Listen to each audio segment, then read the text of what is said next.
Is music subjective or objective? What is subjectivity? What is objectivity? What is personality? What is a fact? And what is a music? And is music subjective? These are important questions. Music has like what elements? Pitch, melody, like what exactly? Harmony. Like, if I do this, but, but, so is this music? Is the sound of a fart or a noise or the beep of a car? Is that a music? Any sound is a music. So what is music? What is the most elementary form of music? Like if I want to say like this is like the most basic form of music, what is it? It's a great question. And well, if we want to answer this question and make it a little bit easy, simplify the situation, I would say music has some elements. This is not the situation right now. This is not the case that we're gonna define music formally. Has some elements like harmony, like pitch, like melody, these kind of things, and each one of those has some definition. But if you take a song of Michael Jackson or Beethoven or Mozart or like in any genres or jazz, any genre, and then you analyze it, you see that to some extent,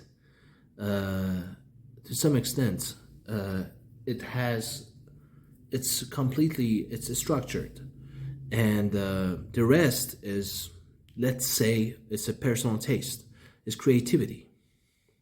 For example, when Brian May and Freddie Mercury, Farrokh Bulsara, they wanted to make The Show Must Go On, and Freddie was about to die because of AIDS, they said, okay, we're gonna start with like the minor chords or something like that. It's a sad song, so we're gonna do minor, like, not major, minor scale. And so there was some logic behind it. It was not like, it was not pure emotional. There was some structure in that song, which is an extremely emotional song. Behind it, there's a structure. So my conclusion is that music, I like Beethoven. No, I like Mozart. Okay, what about you? You like Beethoven, you don't like Mozart. To some extent, music, it's a good music or it's not, or if you want to rate it, it is subjective, and the rest of it is objective. So it's both, not both completely. To some extent is objective, and the rest is subjective. Objective and subjective. You need both to analyze the music and to rate the music. Like I cannot say that. The sound of the fart, it's gold, it's pure music. No one can say that. So there's some objectivity in music. And if someone says the sound of a fart, it's gold, he's crazy. Simple as that. That's like out of the context. That's out of definition of music. There you go. We go back to our first question, that what is the most basic form of music? It's a great question. And I'm improvising, by the way.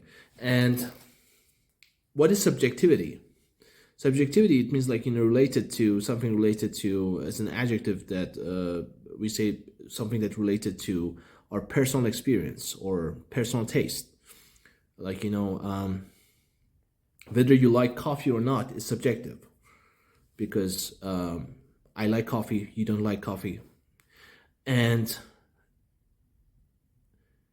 the beauty of philosophy tells us that we can dig in and dig deeper and say, like, why do you like coffee or don't you like this music or you don't like this.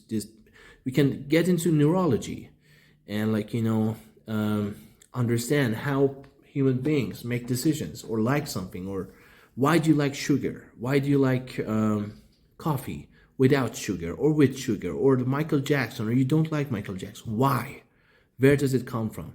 That's so we can also question subjectivity. That's a great thing to do. And also we might say that cultural aspects influence someone's decision or taste. True, to some extent, but we can change it. For example, all of my life, I hated this music, or I hated, for simple, sake of simplicity, I hated olives or cheese. But right now, since 2 years ago, I changed. I changed myself, and I madly love olives and cheese. It's possible. So subjectivity is also changeable. It can be changed. Your subjective opinion is not carved in the stone.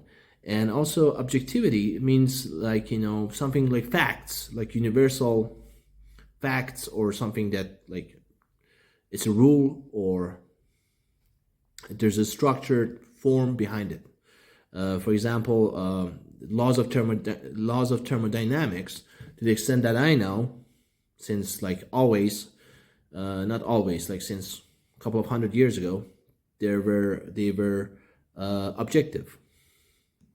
They're objective. It's not no, I don't believe in the second law of thermodynamics.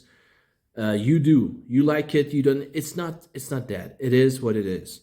Laws of thermodynamics. There are, it's laws of thermodynamics. They're objectively correct. And but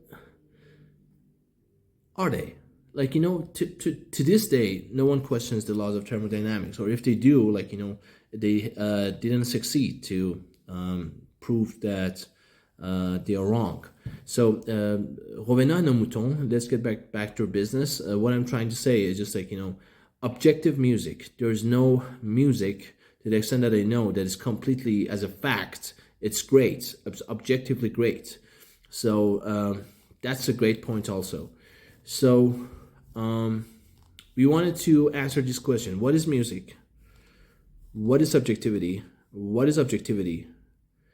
And there were two other questions also I forgot. And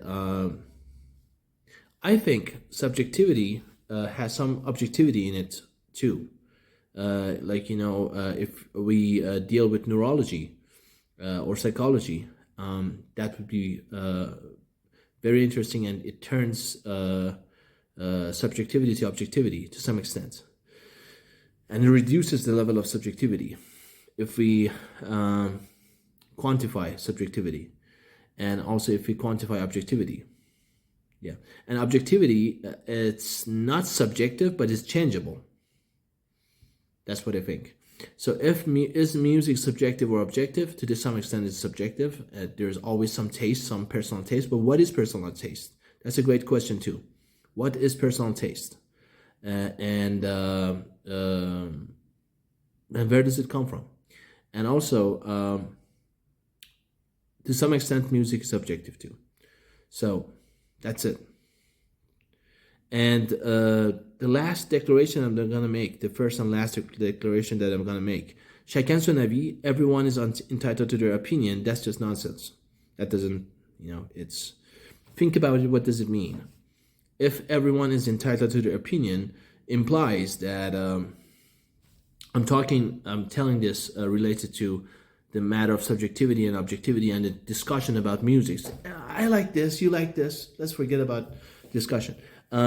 If you say chacun son avis in French, or everyone is entitled to their opinion, my opinion, your opinion, everyone has an opinion, it implies that there are no rules between us. If I put $1 on the table, I'm going to say that's $1, and you agree that that is $1. In discussion, we need to search for these kind of things too, not just attacking each other or each other's taste. There must be some rule, otherwise Why not going to a forest and live in jungle with no rules and laws? Metaphorically, because jungle has some laws too. You need to be careful. And what I'm trying to say is basically is very simple, and